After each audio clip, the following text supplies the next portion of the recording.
Bonsoir et bienvenue sur France 3 Côte d'Azur, c'est le 19-20 qui démarre comme tous les soirs pour une heure d'actualité en continu jusqu'à 20h. Tout de suite donc le journal régional où nous allons voir que les maires des 163 communes des Alpes-Maritimes se sont réunis aujourd'hui. Ils ont protesté contre la baisse des subventions que leur donne l'État. Selon eux, ils ont perdu 40% du montant des dotations pour faire des routes, des écoles ou employer du personnel communal.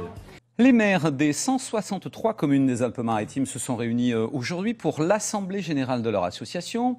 Qu'ils soient élus dans des petits villages ou dans des grandes villes, ces maires dénoncent tous la baisse des subventions que leur donne l'État. Ils avancent le chiffre de 40% en moins sur les dotations pour faire des routes, des écoles ou pour employer du personnel. C'est un reportage d'Hugues Nicolas avec Emmanuel Félix.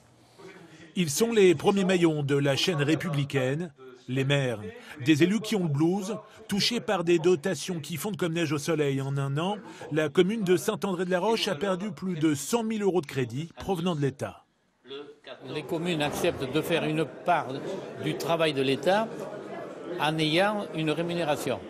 Cette rémunération, depuis 1945, était indexée sur le coût de la vie.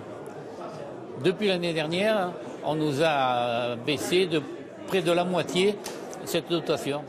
Pour l'Association des maires de France, l'assainissement des comptes publics ne peut pas continuer à être payé par les collectivités qui frôlent l'asphyxie financière.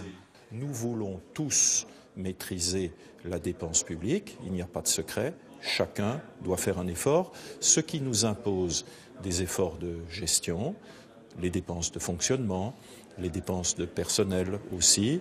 Tous, État, collectivités territoriales, nous avons ce défi à relever qui est celui de la maîtrise de la dépense publique.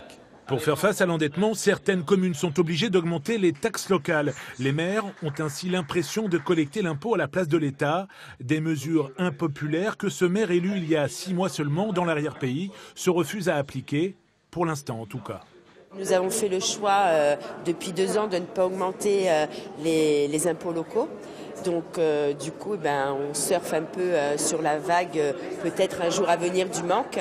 Ce qui est dommage, c'est qu'il y a plein de choses à développer au niveau des communes rurales.